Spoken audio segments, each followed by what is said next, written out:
최근에 여러분 LG경제연구원이 한국과 중국의 젊은이들의 가치관을 비교 분석한 연구 결과가 있었습니다. 그 분석의 결과로 서울의 청년들과 이 북경이나 상해의 청년들의 어떤 그 인식을 비교해 보았더니 이 서울의 청년들이 중국의 청년들보다 긍정적인 인식이 부족하고 덜 진취적이라는 결과가 나왔습니다. 다른 것보다 충격적인 대목은 그 사람에 대한 신뢰에 대한 조사였습니다. 어떤 신뢰를 가지고 있는가?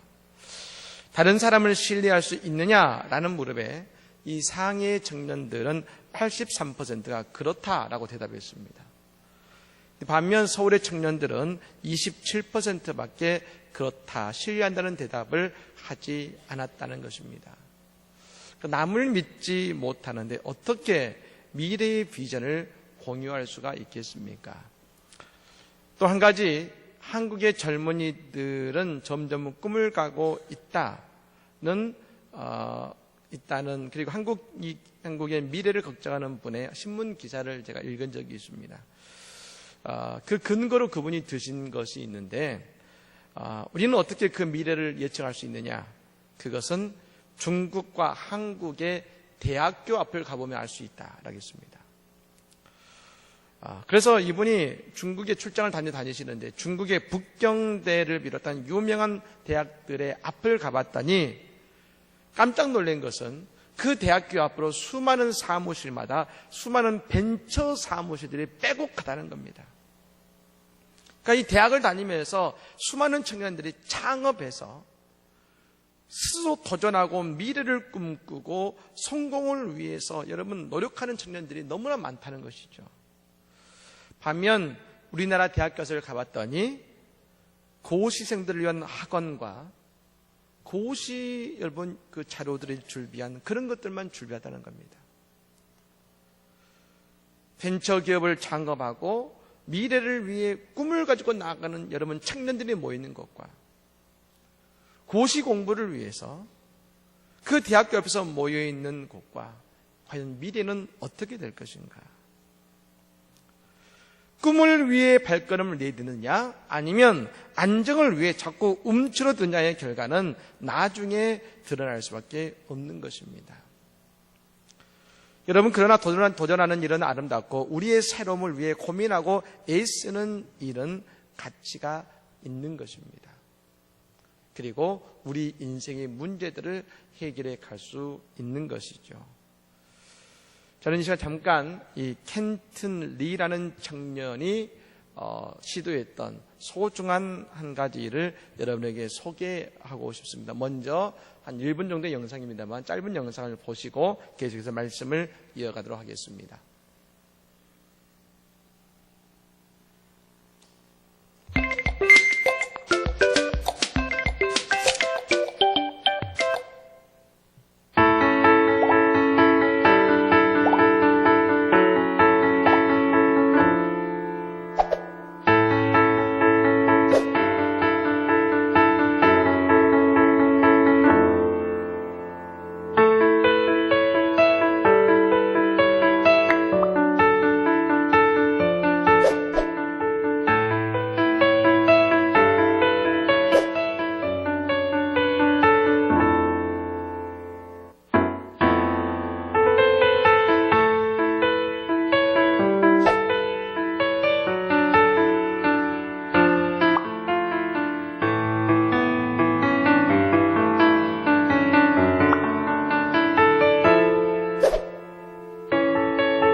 켄튼이라는 청년이 케냐의 나이로비의 공원에서 공사할 때에 아이들의 발이 점점 커가는데 신발은 자꾸 작아집니다. 아마 아이를 키우신 부모님들은 다 그 걱정이 있으실 겁니다.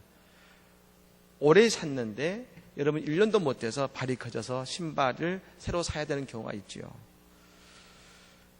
그래서 그 아이들은 신발을 신지 못하고 신발에 여러분 앞을 터가지고 발가락이 나오게 신발을 신든지 아니면 맨발로 다닐 수밖에 없었습니다.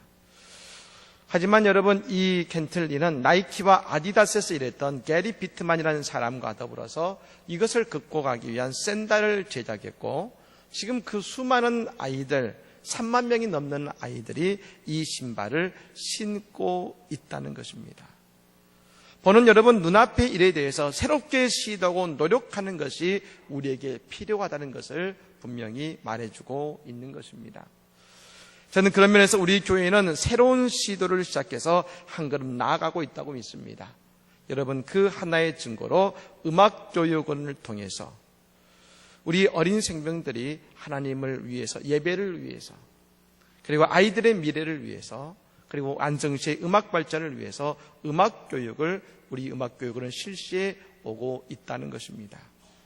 그리고 오늘 각자 이렇게 준비하던 학생들이 함께 모여서 아름다운 찬양으로 하나님께 영광 돌릴 수 있는 것이 얼마나 큰 기쁨인지 모릅니다. 여러분 그러므로 우리 교회는 소망이 있고 내일의 하나님의 꿈을 위대한 꿈을 이루는 교회가 될 줄로 믿습니다. 오늘 본문은 요엘서 말씀입니다. 특별히 28절 이하의 말씀은 사도행전 2장 이하에 나오는 베드로 사도가 오순절 마가다락방에 성령을 받은 이후에 최초 했던 설교의 말씀이 이 요엘서 2장 28절 이하의 말씀인 것이죠. 그는 이렇게 고백하고 있습니다. 28절 말씀에 그 후에 내가 내 영을 만민에게 부어주리니 너희의 자녀들이 장래의 일을 말할 것이며 너희의 늙은이들은 꿈을 꾸며 너희의 젊은이는 이상을 볼 것이며. 사랑하는 여러분, 하나님의 교회는 성령이 임재하심으로 세워졌습니다. 그리고 성령이 계실 때에 우리는 우리 예수님이 하나님의 아들이시고 우리의 구원자이심이 믿어지는 것입니다. 즉 성령의 사람은 그러므로 장래의 일을 말하고 꿈을 꾸고 이상을 볼 수 있는 하나님의 은혜의 눈이 열리게 되는 것이지요. 저는 참 이 말이 맞다는 생각됩니다. 자녀들은 뭡니까? 예언하고 장래를 말하고 아이들은 말로 자신의 미래를 말하지 않습니까? 뭐가 되고 싶어요? 뭐가 하고 싶어요? 말로 미래를 엽니다. 그리고 그냥 좋은 것을 말합니다. 즉 여러분 하나님이 하시는 말씀 그대로 말하는 때인 것이죠. 받은 은혜를 말로 고백하는 때. 젊은이들은 이상의 세계를 봅니다. 그래서 정의감이 있고 이상을 향해 나아가게 되는 것이죠. 특히 이들은 하나님의 나라를 봅니다. 그래서 이 땅에 하나님의 나라를 이루기 위해서 애를 쓰는 것이 젊은이들이 바라보는 이상인 것입니다. 그리고 연세 있는 분들은 육체적으로 힘을 듭니다. 그러나 꿈을 꿉니다. 그 꿈은 하나님이 주시는 영적인 꿈으로 미래를 봄과 동시에 비록 내가 볼 수 없다 할지라도 꿈을 꾸며 밝은 내일을 바라본다는 것입니다. 즉 그러므로 성령이 임하면 이 땅은 절망과 낙심의 땅이라 할지라도 그 속에서 빛을 보고 그 속에서 하나님의 미래를 위해 수고하고 애쓰는 사람으로 바뀌게 되고 그 하나님의 꿈을 이루기에 도전하는 사람으로 바뀌게 되고 세상은 다 안 된다고 얘기할 때에 변화되고 하나님의 나라는 이루어진다고 외치는 그 한 사람으로 바뀌게 된다는 것입니다. 이것이 뭐냐? 믿는 자가 세상의 사람과 다른 점인 것입니다. 세상은 근거가 있을 때에 여러분 생각하지만 믿음의 사람은 성령님을 통해서 그리고 우리의 영안이 열리고 하나님이 우리에게 주시는 아름다운 내일을 바라보고 그것을 향해 나아가는 믿음의 사람들이 우리 믿음의 사람들인 것입니다. 여러분 성령님께서 임하시면 우리에게 그것을 할 수 있게 하시는 하나님의 능력이 임하게 됨을 믿으시기를 바랍니다. 그래서 우리 한 가지 단어를 기억해야 되는 것이 있습니다. 28절의 말씀이 오늘 시작할 때에 그냥 시작한 것이 아니라 23절부터 시작되는 말씀이 이어져서 28절이 나왔다는 겁니다. 근데 그 말씀은 어떻게 연결되냐면 이렇게 됩니다. 28절이죠. 그